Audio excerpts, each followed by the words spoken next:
Hi, I am Meredith, and I am here with our message for Thursday, the 12th of January, 2023. I know you can see it, it's sticking right out there. We have the sun as our first card in the reading today. It's because it flipped out of the deck right side up, so I'm leaving it that way. The sun is in Capricorn, the moon is in Virgo. In the very late hours of the day, it will shift into Libra. Mercury is still retrograde. Mars is still on approach to going direct. And there's plenty more going on in the cosmos, which you can look up for your own self if you are so guided. Let's take a look at our cards. I've said it before, one of these days when I turn over the first card and it is the sun, I will stop the reading right there. Today's not that day. I still will do it though.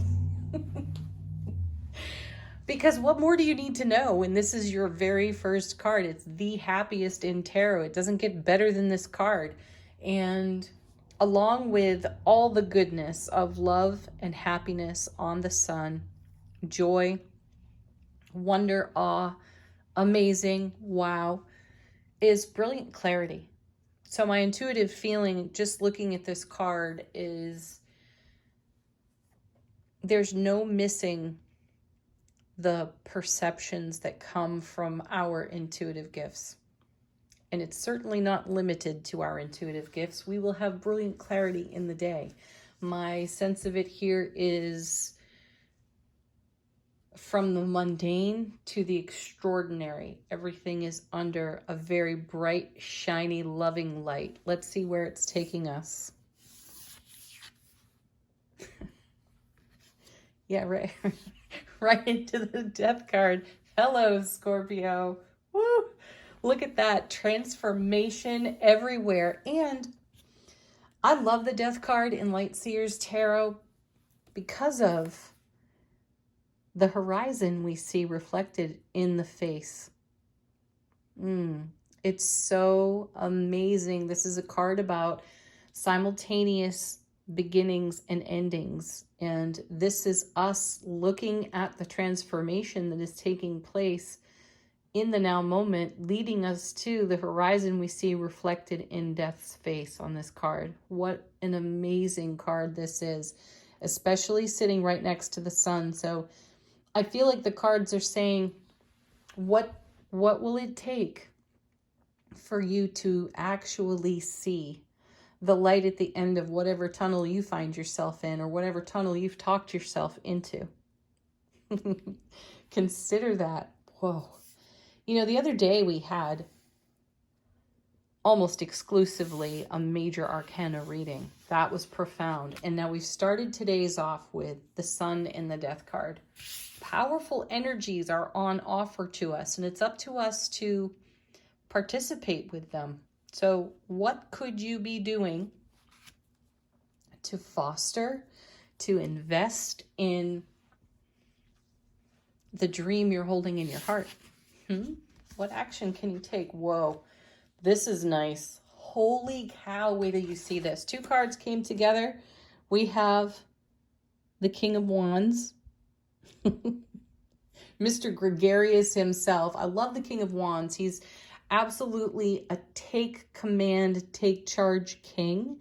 And he has a great attitude full of enthusiasm. He represents the self-mastery of ambition and motivation. He is pure action, even when he's sitting still. Don't mistake his stillness for a lack of activity. There's something going on behind the veil within the King of Wands, and it's about to bust out onto the scene, and it's coming with the High Priestess. That's a wow moment right there. So these cards are so worth turning over. I'm glad I didn't just stop at the sun, because look at this. 3 major arcana. We have the death card and the High Priestess together. You know how I feel about this. When this happens in these readings, we are moving energy off the foundation that is no longer of service. We're becoming efficiency experts when it comes to investing, participating, and fostering the dream in our heart while simultaneously celebrating the heck out of the now. Sun card, thank you very much. And King of Wands. So here's our gorgeous High Priestess, and she's part of what the sun is highlighting here. We can't miss the messages, we can't miss the signs and the symbols that are so unique and personal to each and every one of us. They are tailored for us by this miraculous multiverse that we are flying through space in. Holy cow, right? Let's see what comes after this. What could possibly follow all of these cards? Well, there it is. The Ace of Cups, our absolute favorite ace of all aces. See, straight from the heart. Gorgeous. I know, it's worthy of a moment of silence, isn't it? Look how the reading starts and look how it fulfills. You start with the sun, it fulfills or comes to completion, at least this part of it, with the Ace of Cups. So what we're seeing here is divine alignment. I hope we see the Wheel of Fortune come off the bottom of the deck. Divine delivery system, you know. Look at this divine alignment of cards. We have Death and the High Priestess working together gregariously through the King of Wands. Our divine masculine is engaged in this reading. We are motivated, we are ambitious, and we are enthusiastic to take action on everything that's on the horizon for us in the now moment. We know exactly what to do. We know exactly how to engage our resources and our energy, how to invest it, and how to move forward because we're heart-centered. Ace of Cups, divine and cosmic gift of love, bliss, joy, and happiness. At the beginning of the reading in the happiest card there is, and at the end here with the Ace of Cups.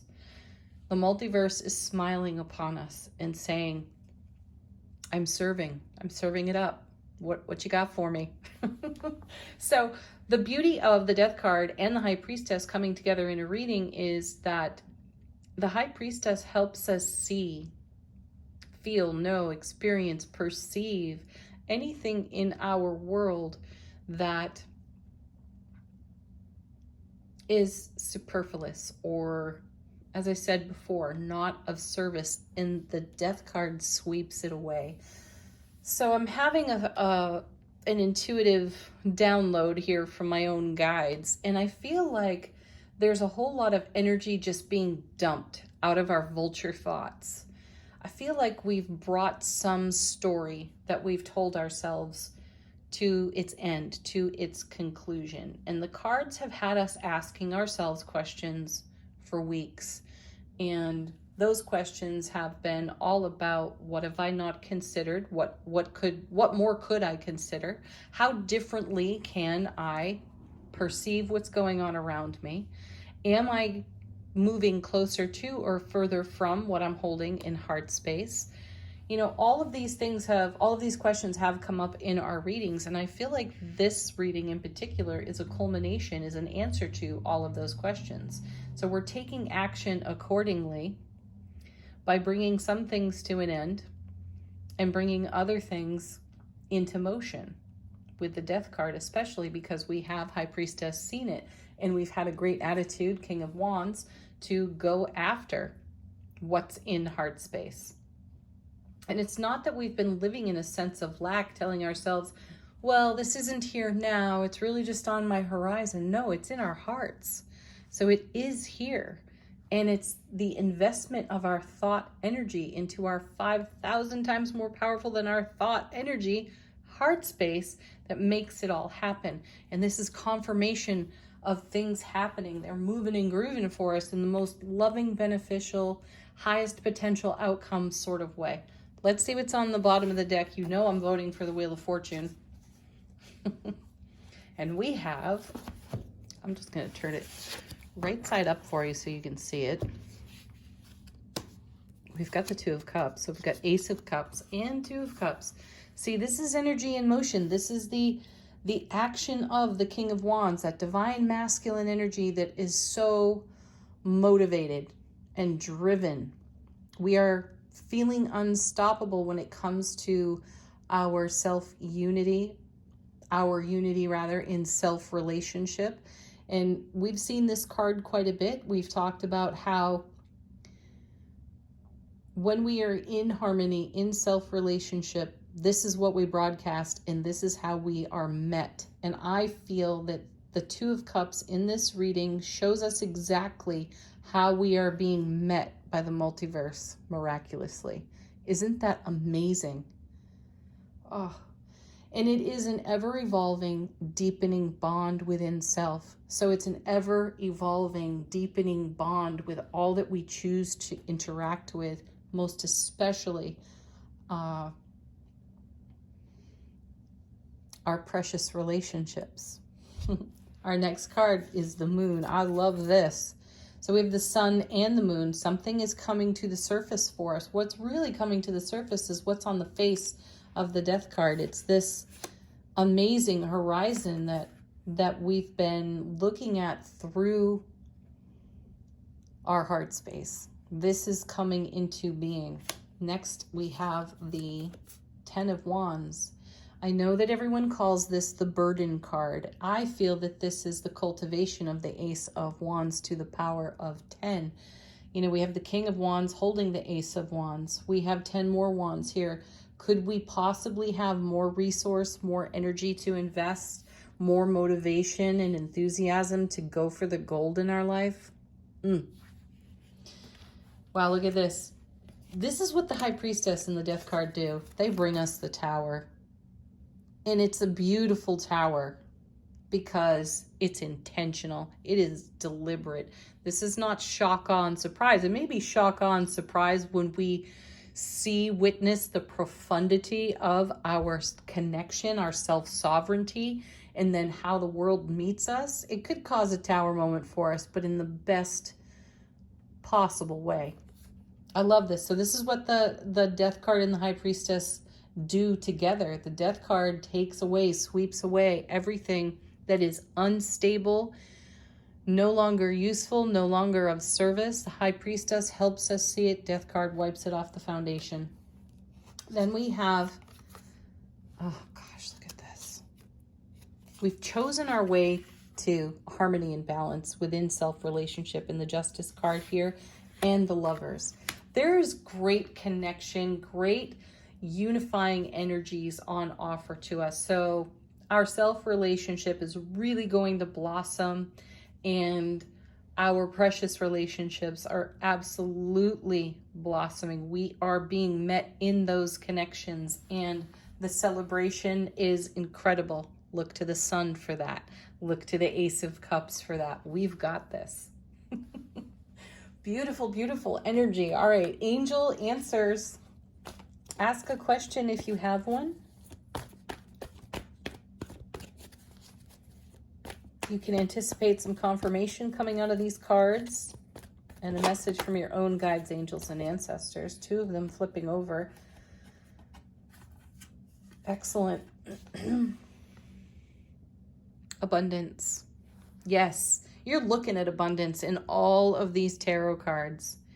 So this is a great confirmation card for us. We have an abundance of love on offer, and we are being abundantly invited to engage with it. And coming with this, oh wow, yeah, be assertive. Hello again, King of Wands. Hello, sunshine. Beautiful. Be assertive. Take action on the love that you are in your unified field, in self-relationship. Bring it out into the world in this harmonized, balanced, loving way. Next.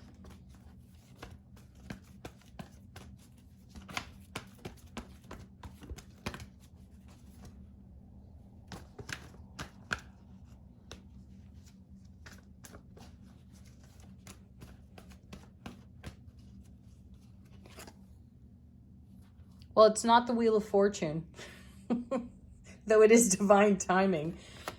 And that divine timing is now. For some of you watching this video, this is a message that, I use the word lightly, you've been waiting to hear, to listen to. You've been excitedly anticipating this kind of energy flowing into your life.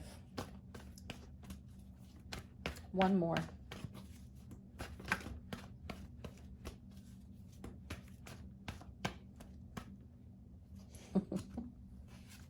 How perfect. Absolutely perfect. You are ready. Don't doubt that for a moment. Totally trust that you are. You called whatever is flowing into your world, being lit by the sun, being lit by the moon, surfacing off the moon card. You've called for this. You chose your way here. You've harmonized. You've balanced yourself. You have done all the things. So you're more than ready. Okay, one more card. Gateway Oracle. I have had a request too to shift up the Gateway Oracle deck, and I will. Same individual asking for light seers, so I'm on it. And thank you. I love your emails and comments. I do appreciate them. We have, wow. Revealing Radiance. My light illuminates the world. And there it is in the sun card. You are the sun. We are the sun. And we are radiant. Yeah. All right. Thank you, everyone. Have a beautiful Thursday. I so appreciate you being here. Love, bliss, joy, happiness, playfulness to each and every one of you. Namaste, my friends.